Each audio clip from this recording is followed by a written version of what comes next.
자, 문제 4번부터 설명을 이어서 지난주에 이어서 해볼게요.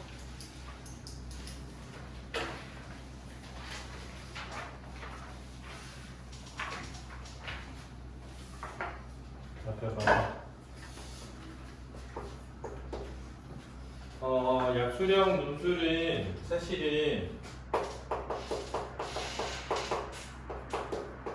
이게 되게 중요해. 조건 확인이. 그래서 이제 이 문제가 요구하는 조건을 정확히 이해해야 그 조건에 적합한 답을 찾아서 쓸 수 있게 되지 않니, 그지? 근데 지금 4번을 보면 가하고 나하고 다 이렇게 세 개의 지문이 있고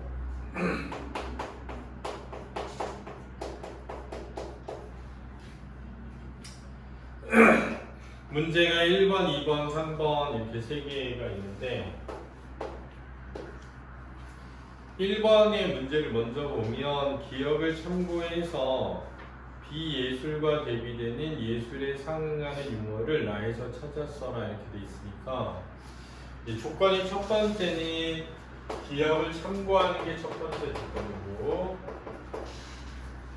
두 번째 조건은 예술에 상응하는 용어야. 자, 비예술에 대응하는 예술에 해당하는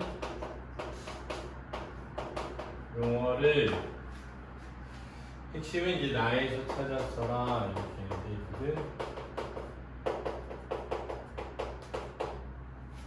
일단 여기에서 이제 상응한다라는 말이 나왔는데 상응한다라는 말은 해당하는 이런 뜻이야. 그렇지? 이렇게 되는 거고. 기억을 보면 이렇게 말하고 있어요. 어떤 것을 예술작품으로 만들어주는 사회적 질서를 파악하고 이렇게 돼 있거든. 자, 그런데 기억을 참고할 때 중요한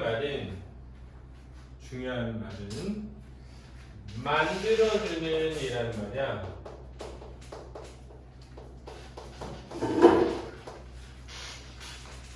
그치? 그러니까 예술이라는 건 만들어지는 거야. 그렇지? 이 만들어주는 사회적 질서를 파악하고 이제 이거 중요하죠.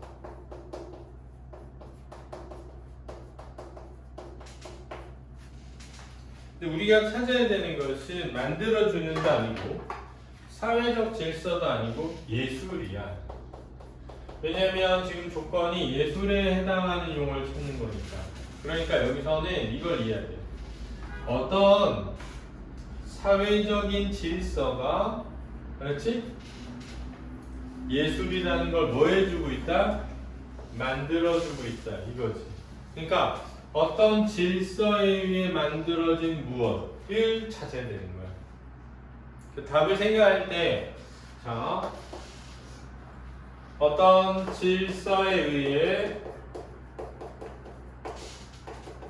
만들어진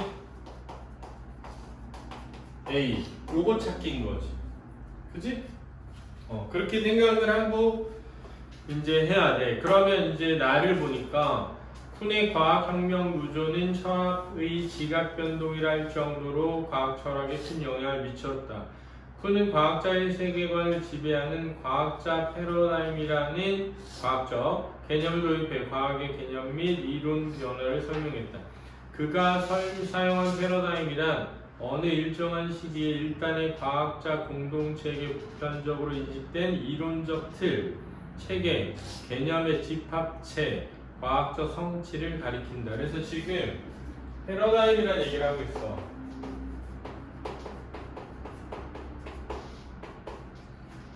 이 패러다임이 뭐냐면 이론적 틀이나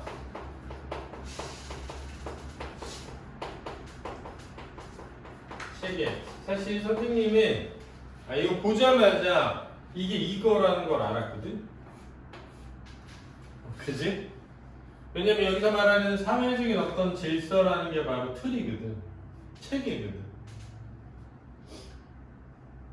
그러니까 패러다임에 의해 사회 이론적인 틀이나 체계에 의해 만들어진 뭐 이걸 찾으면 되는 거거든. 근데 여기 보면 쿠는 이 공동체가 연구의 주체와 방법, 기존 세계관이나 가치관, 신념 등을 공유하며 이 공동체 안의 과학자들은 제기되는 문제들을 패러다임 안에서 풀기 위해서 노력한다고 보고 이를 정상과학이라고 했다. 그러니까 이것에서 그지? 풀기 위해 노력해요.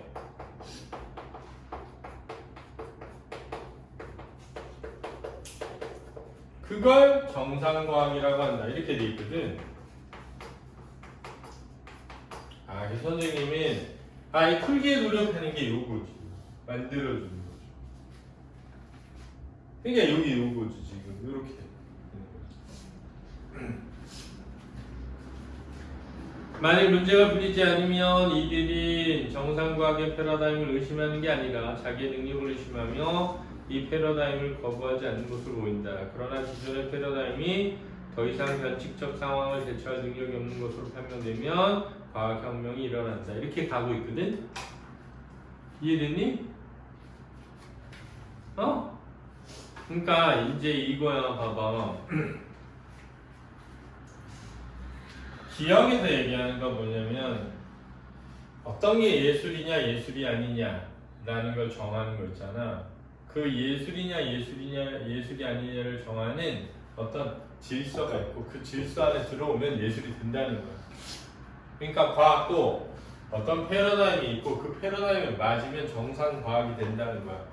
그러지 않으면 이 패러다임이 잘못됐어가 아니라 내가 뭔가 실수를 했을 거야 이렇게 생각하고 그 패러다임을 버리질 않아 라고 얘기한 거야.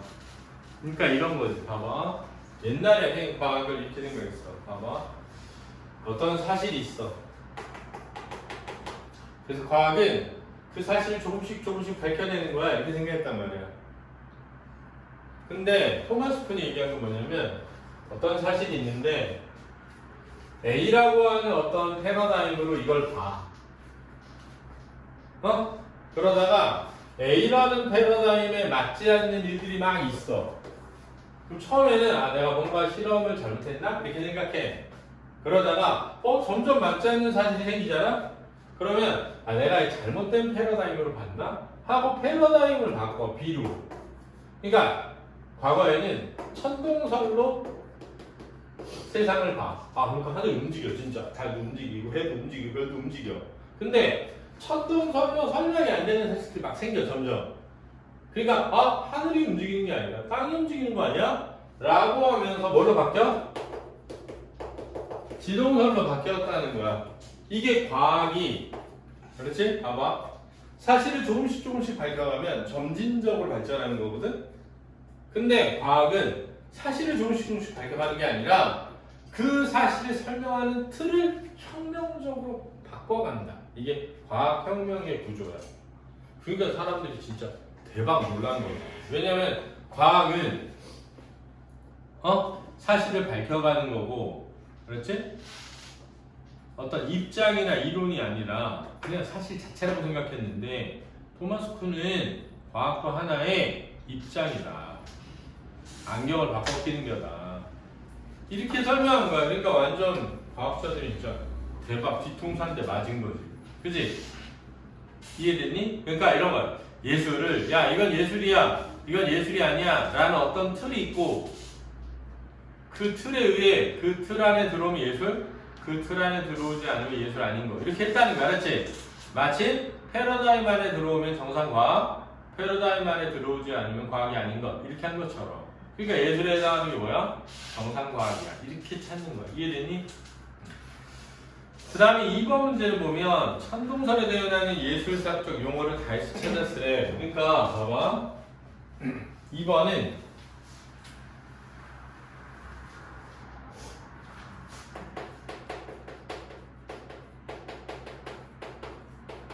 쌤이 이제 대응이 먼저 얘기했지?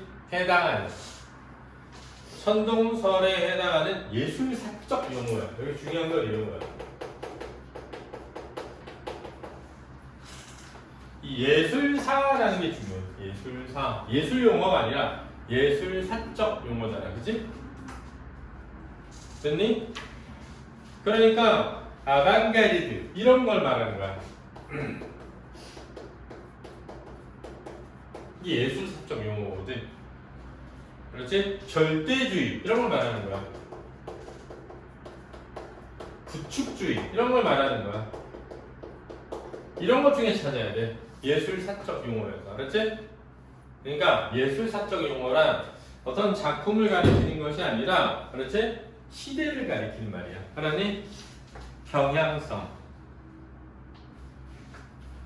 그런데 쭉 읽어가다 보면 마지막에 이런 말에 말레비치 이런 생각은 1918년에 발표한 흰색 위에 흰색 사각형에서 극단적으로 드러난다. 흰색 바탕에 흰색 도형을 그린 이 작품은 절대주의의 논리적 종결점이고, 절대주의 말레비치의 철학적 종결점이다. 말레비치는 대상의 재현이 회화의 순수한 미적 가치를 타락시킨다고 믿었기 때문에, 자, 그러니까 여기서 재현 있잖아. 재현도 용어이긴 한데 예술사적 용어는 아니야. 알았지? 실제로 있거나 상상할 수 있는 삶을 사실적으로 표현한 구상미술을 부정했으며, 그러니까 봐봐. 핵심이 이거야. 구상미술을, 이 다음 이게 중요하지. 부정했으며. 이 말이 중요하지. 왜냐하면 천동설도 뭐 당했어? 부정당했잖아. 나중에 지동설에 의해. 그치? 그러니까 해당하는 거 무슨 미술이야? 구상미술. 이렇게 찾아야 되는 거지. 그래서 첫 번째 답이 정상과학이고 두 번째 답이 구상미술이 되는 거야. 이해되니? 그 다음 3번은 이론과 관찰이라는 두 개념을 이용해. 디귿의 50자 이내에 문장 완성하시오. 이렇게 돼 있거든. 이론과 관찰이라는 것을 이용해서 디귿에다가 50자 내외로 쓰래. 50자 정도 쓰라는 거야. 그렇지? 40자에서 한 보통 이 정도면 한 15%? 거든? 10%가 5글자니까 20%면 10글자. 그렇지? 한 40자에서 60자 사이 쓰면 돼. 알았지? 됐니? 자, 그런데 이렇게 말한다. 디귿을 보면 그 앞에 푸는 이러한 주장은 과학이 합리적인 체계를 가진 학문이 아님을 드러냈고 과학이 귀납적이라는 생각을 뒤바꿨다. 푸는 과학혁명으로 패러다임이 바뀌면 이 패러다임에 따라 관찰이 달라진다고 봤다. 자, 이게 핵심이야. 왜냐면 패러다임에 따라 관찰이 바뀐다고 봤다. 이렇게 되어 있는 거거든? 그치? 근데 아까 이 패러다임에 대해서 뭐라 하냐면 패러다임이란 뭐다? 이론적인 틀이다. 이렇게 돼 있거든. 여기서 착안해야 되는 거죠. 그러니까 결론은 이론에 따라 관찰이 뭐한다? 바뀐다를 써줘야 되는 거야. 근데 이론에 따라 하나, 둘, 셋, 넷, 다, 여, 일곱, 여덟, 아홉, 열, 열하나, 열둘, 열세, 열네, 14자거든? 이거 갖고는 안 되는 거지. 알았지? 더 길게 써야 돼. 근데 그 앞에 뭐라 하냐면 귀납적이라는 생각이 바뀌었다라고 할 때 귀납적이라는 말이 뭐냐면 관찰을 통해 이론이 만들어지는 거거든. 그렇지? 사실은 몰라도 되는데 이게 원래 귀납적이야. 그렇지? 경험한 것을 바탕으로 이론을 도출하는 걸 귀납이라고 그러거든. 그래서 이 말이 나온 거야. 귀납적이 아니란 말이 나온 거야. 그렇지? 그러니까 예를 뒤집으면 관찰에 따라 뭐가 달라지는 것이 아니라 이론이 달라지는 것이 아니라 이론에 따라 뭐가 달라진다? 관찰이 달라지는 것을 말한다. 이렇게 쓰면 되는 거거든. 그러니까 이는 친숙한 도구를 가지고 과거에 이미 그래 사례가 천동설을 버리고 바꿔 나왔지? 부정하다. 같은 말이야. 지동설을 수용한 과학자가 망원경으로 달이나 행성이 아니라 위성으로 관찰하는 것이다. 달을 행성이 아니라 위성으로 관찰한다. 이거는 다른 그대로인데 과거에는 행성으로 보다가 지금 위성으로 본다. 이런 거지. 알았지? 이는 친숙한 도구를 가지고서 과거에 이미 들여다본 적 있는 세계를 들여다보면서도 새롭고 다른 것으로 보게 되는 것이다. 이것은 경험주의적 사고방식의 전도라고 할 수 있다. 자, 앞에 봐봐. 사실은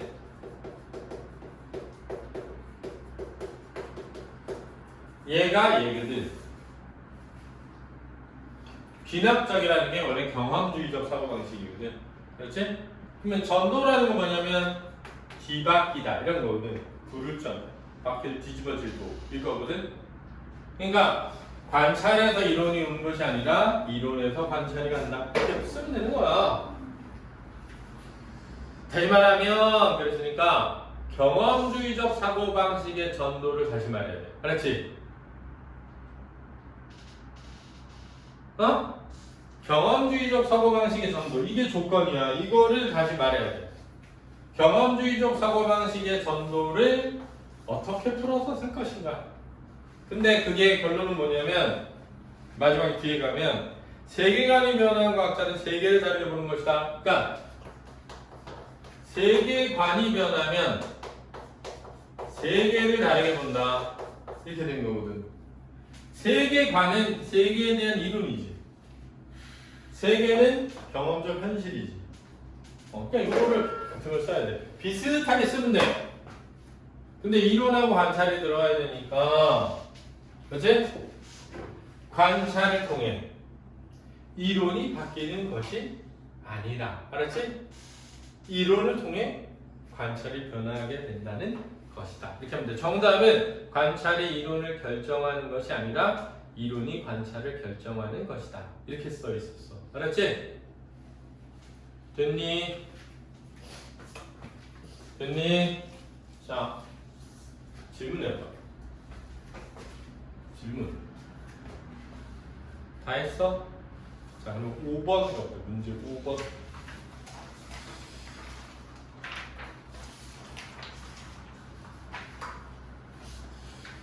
자, 지금 이것도 이제 문제 1번을 보면 기억에 들어갈 말을 다해서 찾아 한 단어로 쓰시오. 이렇게 돼 있거든?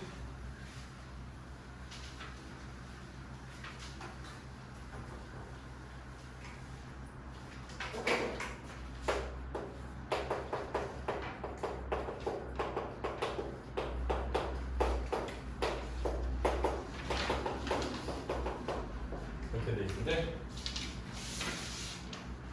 됐니? 그런데 보니까 이렇게 말하고 있어. 푸성기를 키우는 것은 물이 아니라 농부의 기억이다. 이렇게 돼 있거든.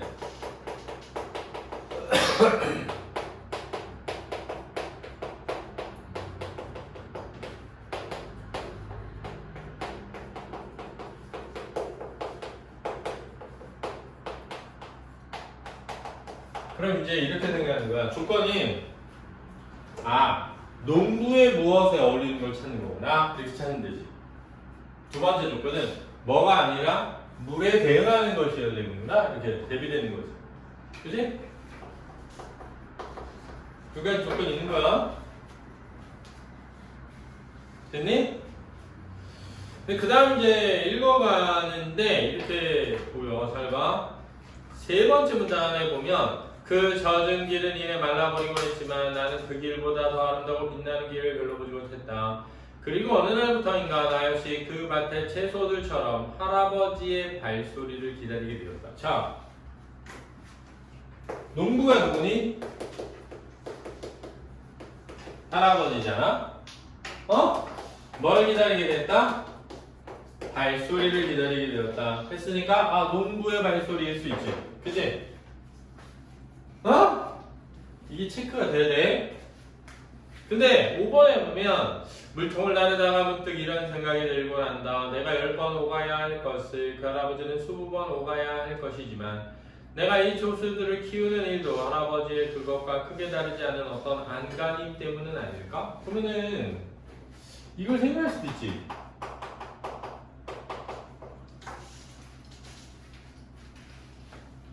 몸에 피가 돌지 않는 것처럼 문득문득 마음 한쪽에 묻어져가는 걸 느끼며 절뚝거리며 그러면서도 남은 반 통의 물을 살아있는 것들에게 쏟아보고 싶은 마음, 그런 게 아니었을까? 그 마음일 수도 있지. 그렇지? 근데 쌤이 이렇게 생각해. 만약에 발소리를 먼저 찾았으면 발소리를 할 확률이 높아. 근데 발소리를 못 찾잖아? 그 마음이나 안간힘을 하게 될 수도 있다고 생각해. 알았니? 됐니? 어? 근데 선생님은 이거를 그 지문을 보기 전에 마음을 떠올렸어. 마음. 여기 들어갈 마음 말로 적절한 걸 마음이라고 떠올리고 읽다 보니까 마음이 보이는 거야. 마음이. 이해됐어? 근데 3번을 보니까 반성을 통해 인간의 총체적 파악 문제 3번의 3 문제 3번의 3 반성을 통해 인간의 총체적 파악 할아버지가 빈통에 물을 주러 가는 것과 내가 채소를 키우는 것이 같은 의미를 지닌다. 그것은 안간힘이다. 절뚝거리며 남은 발통에 쏟아부신 마음이다. 안간힘이랑 마음이 여기 있잖아. 근데 답이 두 개가 나오기가 어렵단 말이야. 알았지? 같은 게. 같은 숫자로 써주거든. 기억이면 다 기억으로. 알았니?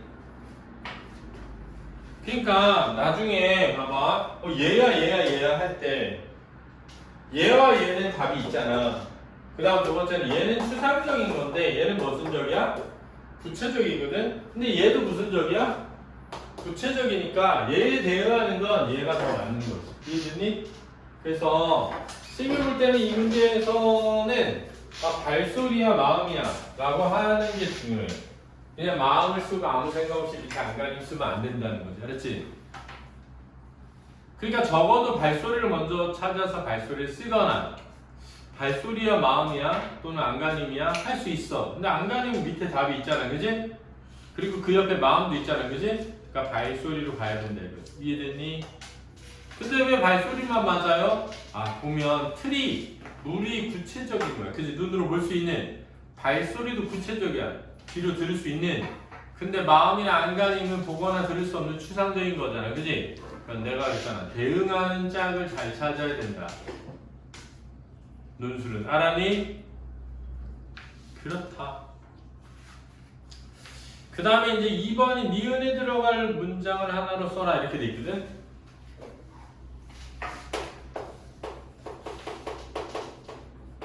쌤이 뭐라 그랬어? 잘 봐. 어디에 들어갈 문장의 조건은 항상 그 앞이나 그 바로 뭐에? 뒤에 나온다. 요거 보고 쓰는 거다 이랬잖아. 그렇지 않니? 근데 그 니은 앞에 보면 역설적이게도 그렇게 돼 있단 말이야. 그러니까 이 문제는 역설적인 문제를 알아야 돼. 역설적이라는 게 뭐냐면 표현과 표현 사이에 뭐가 있어야 되지? 모순이 있으면 역설이죠. 그지? 반어는 표현과 의도 사이의 모순을 반어라고 하는 거야. 그러면 여기에 만약에 즉 또는 다시 말해 라는 게 나오면 여기 뒤에 나오는 내용과 같은데 역설적인 표현을 쓰면 되는 거야. 그렇지? 됐니? 근데 여기 그런 게 없어. 그러면 요 앞에 있는 말로 역설적으로 만들면 돼. 알았니? 이해됐어? 근데 봐봐. 지금 보면 니은의 앞에 확실히 문학은 이제 권력의 지름길이 아니며 그런 의미에서 문학은 써먹는 것이 아니다. 이렇게 돼 있단 말이야. 문학은 써먹는 것이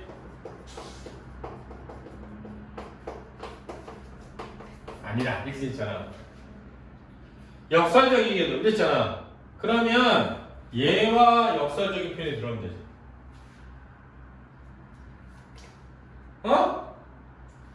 왜냐면 뒤에 보면 가로 딱 있고 문학을 함으로써 우리는 바뀐단 말이야. 내용이. 됐니? 학생은 안 됐나 보네. 문학은 써먹는 것이 아니다. 역설적이게도 이러하다. 그 다음에 내용이 바뀌어. 그러니까 여기 뒤에 있는 걸 보는 게 아니고 요 말에 역설을 넣어야 돼. 그럼 이렇게 받으면 되지. 써먹는 것이 아닌 것으로 써먹는다. 이렇게 쓰면 되지.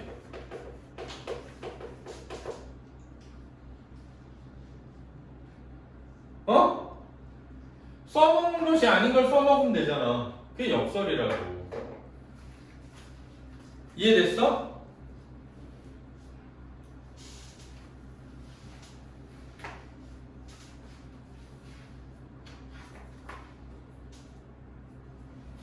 근데 답은 문항에 써먹지 못한다는 것을 써먹는다 이렇게 돼 있었어. 답은 써먹지 못한다는 것을 써먹고 있다 이게 답이었단 말이야. 근데 세미나 할 때 그렇게까지 쓸 수는 없고 써먹는 것이 아니다를 이용해서 쓰면 써먹는 것이 아닌 것으로 써먹는다 이렇게 쓰면 된다 이거지. 써먹는 것이 아니라 역설적 편이 써먹는다거든. 됐니? 그러니까 이 둘이 연결하면 된다고. 써먹는 것이 아닌 것으로 써먹는다. 이러면 되지. 됐니? 써먹지 못하는 것으로 써먹는다. 이래 되고. 알았니? 문제를 푸는 방법이 중요해. 답을 맞췄냐 안 맞췄냐보다 훨씬 중요해. 그렇게 쓰면 되겠고요. 그 다음에 3번은 할아버지에 대해 느낀 것을 설명하는, 그러니까 해설하는 글을 다시 쓰는 거야. 그래서 원초적 느낌에서 나는 할아버지가 몸 반쪽이 마비되어 성안 한쪽 팔로만 물통을 들고 가는 모습을 일종의 두 개 중에 하나야. 몸부림 또는 평화. 시인 볼 때는 얘가 두 가지를 느껴서 하나는 몸부림에 가까우면서도 이상한 평화 같은 걸 느끼게 한다 이랬잖아. 그치? 그러니까 몸부림에 가까우면서도 이상한 평화 같은 걸 느끼게 한다 이렇게 돼 있잖아. 근데 그 다음을 보면 감각적 쾌락을 동반한 무엇을 느낀다 이렇게 돼 있잖아. 됐니? 아 그러니까 밑에가 평화고 위에가 뭐가 돼야 돼? 몸부림이 돼야 되는 거죠. 그리고 밑에는 안간힘이 되는 거지. 됐니? 이렇게 풀면 되겠다. 알겠습니까? 어? 자 이게 좀 더 고민되는, 좀 더 찾았어야 돼. 알았지? 가천대는 답이 좀 더 있는 느낌이라면 국민대는 답이 있어. 근데 내가 말했지만 그 답에 들어갈 말이 한 두 개로 보여. 그럼 그 두 개 중에 어떤 걸 써야 되는지를 고민해 봐야 돼. 알겠니? 어떤 게 더 적절한지를 판단해 봐야 돼. 알았지? 거기까지 가지 않으면 안 되겠다. 알겠니? 자, 다음 시간에 6, 7, 8 갈 테니 문제는 다 풀었을 테고 다음 시간에 한 번 더 보고 다음 시간에는 그러면 한 10분 주고 할 테니까 늦지 마. 알았지? 수고했다.